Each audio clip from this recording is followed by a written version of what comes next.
My fiancé said you need to choose your family or me. I said nothing. I 29 male was sitting at my parents' dining room table in Columbus, Ohio, at exactly 7:42 p.m. on a Sunday when those words came out of her mouth. The room went completely quiet.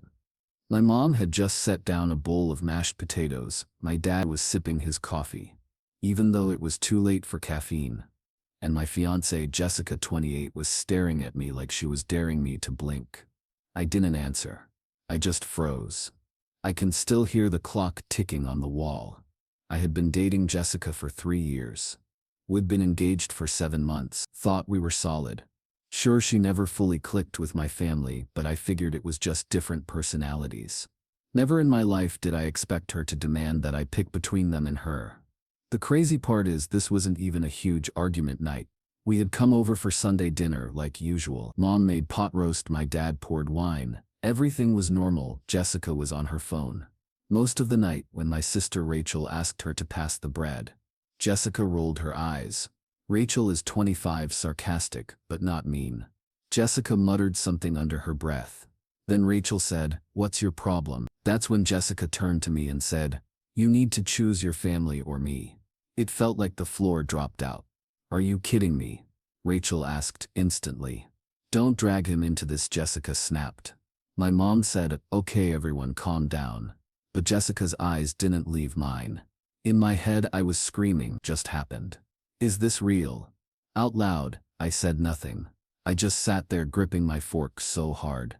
My knuckles hurt. That night in the car she said, "I mean it. Your family disrespects me constantly.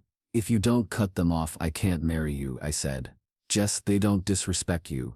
They just don't know you well yet." She said, "That's a personal problem. Fix it or lose me." I went home with my stomach twisted. I couldn't sleep. At 3:14 a.m. I pulled out my phone and scrolled through our old texts. I realized she had been making little comments about my family for months. About my mom's overbearing cooking, my dad's boring and stories, my sister being immature. I had brushed it off. Now it all hit me at once. The next week I started paying closer attention. At dinner with friends, Jessica casually said, "At least my fiancé won't have to rely on his parents forever."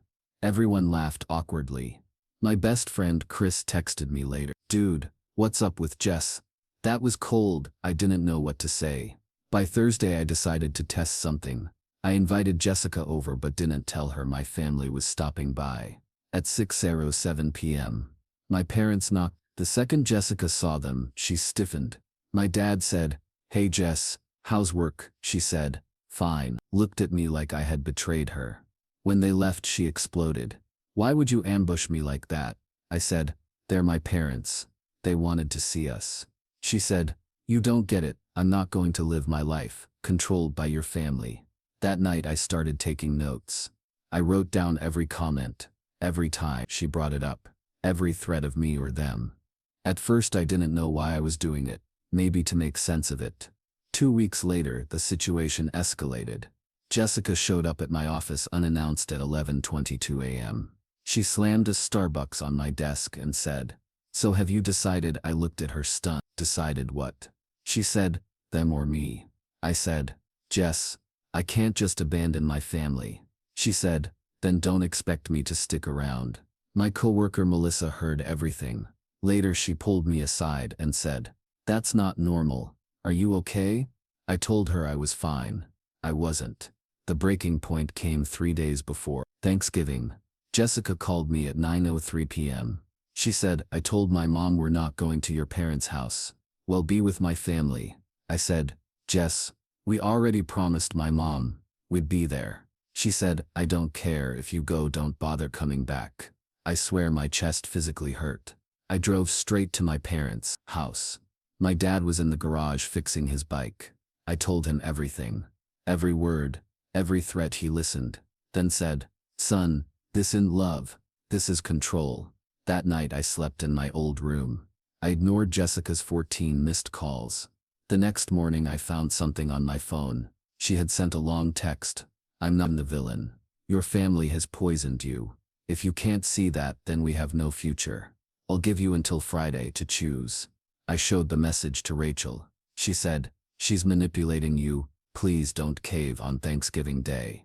I went to my parents without her. She never showed, instead at 1:16 p.m. on Instagram. Sometimes you realize blood doesn't mean loyalty. New family. She was sitting at her mom's table smiling. My cousin sent me the screenshot that night. Jessica came to my apartment. She tossed her bag on the couch and said, "So did you make your choice?" I said nothing. Just silence. She said, "Fine, I'll make it for you. We're done." And she walked out. I thought that was the end. But the real story hadn't even started yet. The next day Chris texted me, "Bro, you should see what she just posted." It was Jessica again, this time claiming I had emotionally abandoned her and let his toxic family drive us apart. People were commenting things like, "You're better off without him." I sat there numb, until Melissa walked into my office at 10:45 a.m., holding her phone. She said, "Look at this." It was a private message Jessica had sent to her, trying to get her to tell the truth that I had flirted with Melissa at work. Melissa showed me the whole thread. It was desperate. I realized Jessica wasn't just trying to separate me from my family. She was trying to destroy me completely. That's when I stopped being quiet. I 29 male had been quiet for too long. After Melissa showed me the messages, something inside me shifted. Wasn't going to just sit there and let Jessica trash my name. At 6:12 p.m. that Friday, I started gathering everything. Screenshots of her texts, the Instagram posts, the timestamps, the desperate DMs to Melissa. I even pulled my phone records showing her dozens of late-night calls. I made a folder called Jessica Evidence. The next morning, I called my friend Mark, who happens to be an attorney. He's 33, went to law school with my cousin. I told him everything. He listened, then said, "You need to protect yourself. If she escalates, you want to be ready. Save everything. Don't delete a single text." By Sunday, Jess was blowing up my phone again at 11:47 a.m. She left me a voicemail. "I don't want this to end. Ugly. Just admit your family brainwashed you and we can fix it." I didn't respond. Instead, I played the voicemail for my dad. He shook his head and said, "She's trying to rewrite reality." That week the smear campaign escalated. Jessica told mutual friends I had anger issues. She told her coworkers I was controlling. The most insane part, at 24 p.m. on a Wednesday, she sent me a Venmo request for $4 with the note, "Reimbursement for emotional damages." I laughed out loud when I saw it, but then I saved the screenshot. Melissa became my unexpected ally. She showed me every message Jessica sent her, pages of accusations, trying to rope her in as some kind of witness. One of the messages literally said, "If you don't back me up, I'll tell people you slept with him." Melissa said, "I don't scare easy." She forwarded everything. Meanwhile, my sister Rachel went full detective. She found Jessica's Reddit account at 1:02 a.m. Rachel sent me screenshots. Jessica had been posting on relationship subs under the username throwawaybride87 posts, like, "My fiancé refuses to cut off his toxic family. Should I leave him, and how? I prove my fiancé is cheating with his coworker." The comments were full of strangers saying, "Girl, you deserve better." Rachel texted me, "She's building a narrative. You need to get ahead of this." That's when I posted my own update. Not on Reddit yet, but to close friends on Instagram. I wrote, "I've been quiet, but I want to make something clear. I love my family. I have never cheated." Screenshots available, if needed. The backlash hit her fast. People started DMing me saying she told us a different story. So I shared the screenshots. The text where she demanded I choose, the voicemail, the Venmo request, the DMs. Melissa, once people saw the receipts, her version crumbled. At 9:18 p.m. that night, she showed up at my apartment. She banged on the door so hard my neighbor came out. I finally opened it. Jessica said, "You ruined me. Everyone's turning against me because of you." I said, "No, because of your own words. We can still fix this, if you just admit your family is toxic." I said, "Sounds like consequences." And I shut the door. She screamed in the hallway for a solid 5 minutes. My neighbor filmed it, sent me the video. Another piece of evidence. 2 days later, Jessica's mom called me. At exactly 10, "You need to apologize to my daughter. She's been humiliated." I said, "Ma'am, your daughter tried to blackmail me and smear my name. I owe her nothing." She said, "If you don't fix this, she'll sue you for defamation." I said, "Good luck with that. I have every screenshot." And then I hung up. That weekend I met with Mark again. He said she has no case. If anything, you could hit her with harassment. But honestly, just block her and move on. You've already won. But I didn't block her yet because I wanted to see what she'd do next. And sure enough, she gave me the final nail. On December 2nd at 11:11 p.m., she texted, "Fine, don't come back. I'll tell everyone you hit me." I stared at my phone in shock. Then I screenshotted it, forwarded it to Mark. He said, "That's attempted extortion. Keep it safe." I finally blocked her number. After that, it was like watching a fire burn itself out.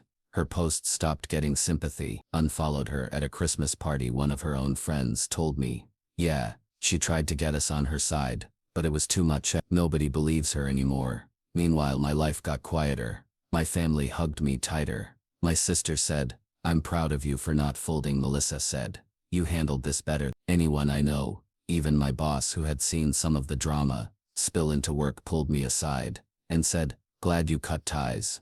That's toxic." By January, Jessica was completely out of my orbit, except for one last thing. I got a letter in the mail, handwritten, no return address, but obviously from her. It said, "Chose wrong. One day you'll regret it." I laughed, put it in the evidence folder. Then I shoved the folder in a box and put it on a shelf. Life moved on. 6 months later, I met someone new, Emily, 27, who worked in marketing. She met my family on the second date. My mom adored her. My dad told his long, boring stories and Emily laughed at everyone. Rachel said, "She's the opposite of Jessica." Thank God. Here's the twist. Last month, I heard through the grapevine that Jessica tried the same me or them stunt with her new boyfriend. He chose his family. She's single again. Justice served to everyone who followed the journey. Thank you. I've read your advice, your DMs, your "are you kidding me" reactions. You helped me keep my sanity. Edit. For those asking, yes, I kept every screenshot. No, I didn't press charges. Honestly, the best revenge was just letting her dig her own grave. P.S. Jessica, if you're still reading, you told me choose. I did, and I chose peace.